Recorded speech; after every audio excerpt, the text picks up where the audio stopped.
Iga Swiatek lost in the Wimbledon third round yesterday, but the world number one is still involved in a controversy which highlights an urgent need for a rule change in tennis at the majors. Hey, my name is Christian Bassnight and welcome to Christian's Court, where I cover tennis from all angles.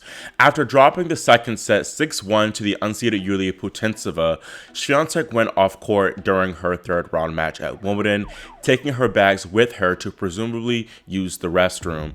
Despite Putintseva's clear annoyance at kind of being forced to wait, umpire Kater Nooney did not give Iga a time violation once she returned. Now, after about 7 to 8 minutes, Iga ultimately returned to a few boos from the court one crowd who were not happy about the lengthy pause in play. Of course, the break didn't even help Iga that much as she lost the match 6-2 in the third set, but that did not stop fans from criticizing the Polish woman for alleged gamesmanship.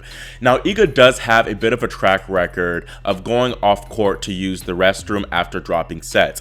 After she lost the first set against Aryna Sabalenka at the 2022 US Open semifinals, Swiatek took a bathroom break before taking that match in 3 sets to advance to the final. In her on-court interview following that win, Iga admitted to strategically using bathroom breaks to reset. I tried to use that time to really try to think about what to change and really do it a good way, because I remember earlier when I was younger, all I did in the bathroom between sets when I lost was cry. This time I can actually think about what to change and actually problem solve, as I told you before the match. So I'm pretty glad that I did that, because I just had a new idea for the second set, and that's great.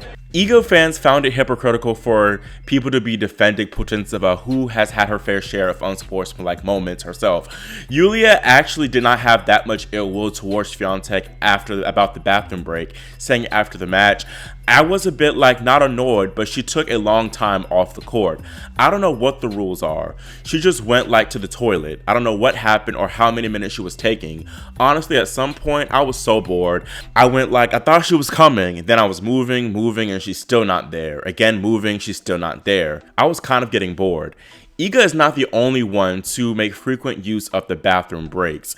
Fellow Slam champion Barbora Krejcikova is notorious for taking long bathroom breaks herself, and in 2021, Stefanos Tsitsipas faced a lot of criticism from fans and players alike for going to the toilet frequently during matches. That controversy pushed the ATP and WTA tours to adopt a new bathroom break rule in 2022, which limited players to a 3-minute toilet break with an extra 2 minutes being allotted to them if they needed to change their clothes. The Slam tournaments don't have this specific type of rule, leaving it up to the umpire to determine whether or not a player should receive a time violation for having a lengthy toilet break. Barbora Krejcikova was penalized at the Australian Open 2 years ago in 2022 for taking an 8-minute bathroom break during her third round match against Elena Ostapenko, but she said her delay was due to her necklace breaking.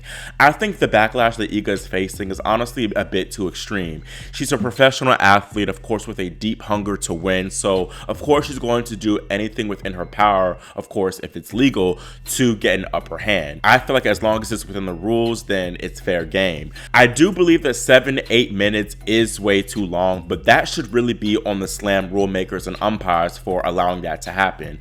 I believe the ITF, which is the governing body of the 4 major tournaments, should enforce a rule like what the ATP and the WTA tours have for their tournaments, of only granting players a 5-minute bathroom break to go to the locker and do whatever they need to do to prevent players from gaining unfair advantages. Under my ideal rule, if a player isn't back on court after those 5 minutes, they should receive a code violation or a point penalty for every minute they go over.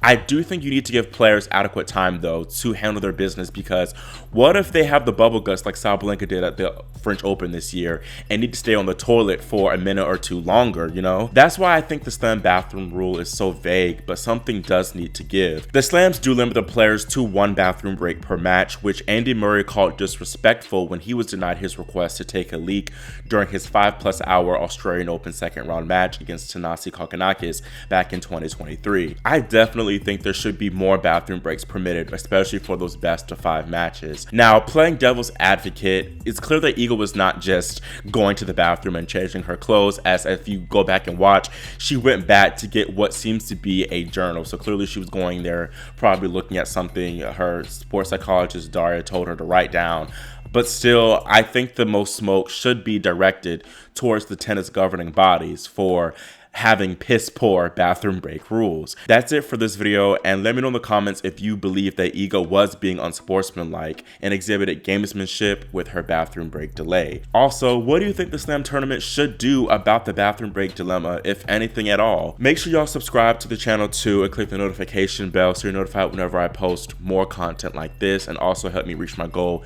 of hitting 15K subscribers before Wimbledon ends. Thank you all again so much for watching, and I'll see you next time here on Christian's Court.